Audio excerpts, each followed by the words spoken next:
Dave, how are those mental cousins of yours that you said went on holiday to Washington? You know, the guy with the horns and other such creatures? Still mental? Welcome back to Long Way Home, everyone. The place where getting your motorcycle news is easier than meeting Dave, but not by much.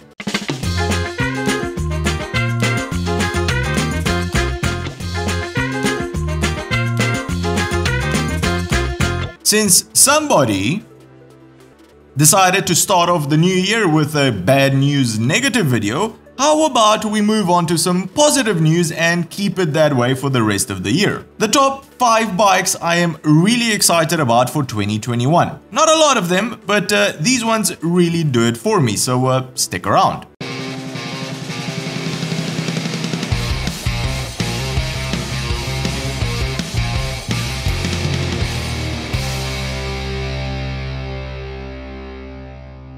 First up, and I'm sure this will be a shocker to some of you, the Harley Davidson Pan America. And I say a shocker because every time we tackle the Harley subject here, some of our more vocal audience has a hissy fit in the comment section and calls us Harley haters. Far from it, people, and the Pan America makes the top of this list because it really is the child that should not have been. If you told anyone 10 years ago that Harley was going to bring out a fully fledged large adventure bike with a water-cooled engine, they would have certainly stoned you in the village square. Or at least that's what they would have done in Romania, so...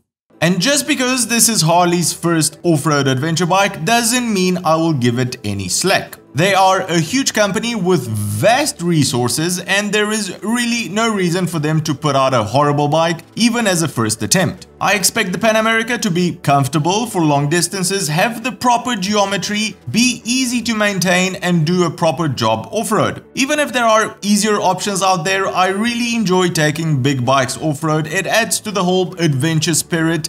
And then when you're done with your tracks, you will have a comfortable journey on paved roads on the way back home. So Harley, don't mess it up. Next up is the baby Africa Twin. The rumors of this bike have been circulating for about 2 years now, and we know for a fact Honda is working on it, but the reason as to why it hasn't launched yet completely eludes me. Almost every single manufacturer has a mid-sized adventure bike in their lineup, and it makes a lot of sense. They are cheaper than the big adventurers, easier to ride off-road, easier to pick up when you drop them, and do a goodish job when it comes to long distance comfort on paved roads. Honda has had a lot of success with the Transalp in the past, and that was a widely loved bike. The larger Africa Twin is one of their most successful models and on good merit, so I am definitely expecting the 850cc Africa Twin to drop sometime this year, complete with all Honda has learned from their latest AT, including the DCT automatic gearbox. You can do it, Honda. Come on, we need some good news in here.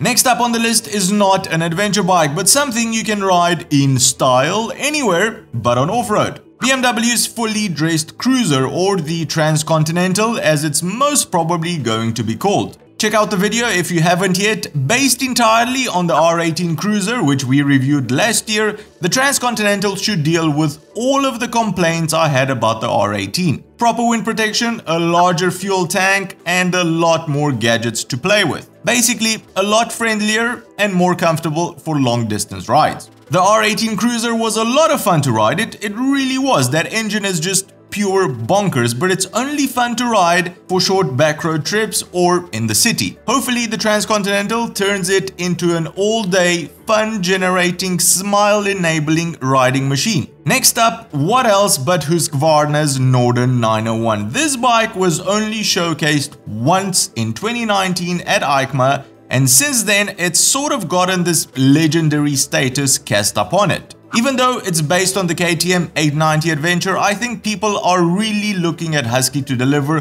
what they feel the 890 was lacking. Less weight, and that is one of the things Husky promised in one of their press releases, class-leading lightness, brilliant power delivery, and very good off-road handling for all your fun in the dirt, mixed together with good comfort for long-distance paved riding. And although I don't completely agree with this next point, I think a lot of people are excited that it will be manufactured in Austria and not somewhere else. Husky, you are riding a wave of great vibes here in a market full of competition. Don't mess it up. And last but definitely not least, the new incarnation of the big GS. BMW is very good at slowly iterating year on year, and that is exactly what they have done since launching the water-cooled GS back in 2013. Sure, we've gotten a better gearbox since then, a new 1250 engine, a TFT screen. Last year, we even got a swivel light and a heated seat. Innovation. But as of today, they really haven't given me a reason to swap out my 2017 model, and I really wish they would. That new 10-inch TFT screen with integrated nav system would be a start. Shaving off 20 kilograms would definitely do the trick since I love my off-road sessions. An automatic gearbox as an optional, why not? Or even two-wheel drive for when I'm stuck in the mud. A heated seat is great, but I can add that on myself, BMW. Come on, do something entertaining. Alright, that's my list of the 5 bikes I'm most excited for 2021. I'm sure there are a lot more out there that are more exciting for you, so why don't you jump down in the comment section and let us all know what tickles your fancy for 2021. Well, that's the show for today, everybody. If you've enjoyed it, give it a big thumbs up, and if you think you've learned something new, consider subscribing or becoming one of our patrons to help us make more of these shows. Cheers, and I'll see you on the next one.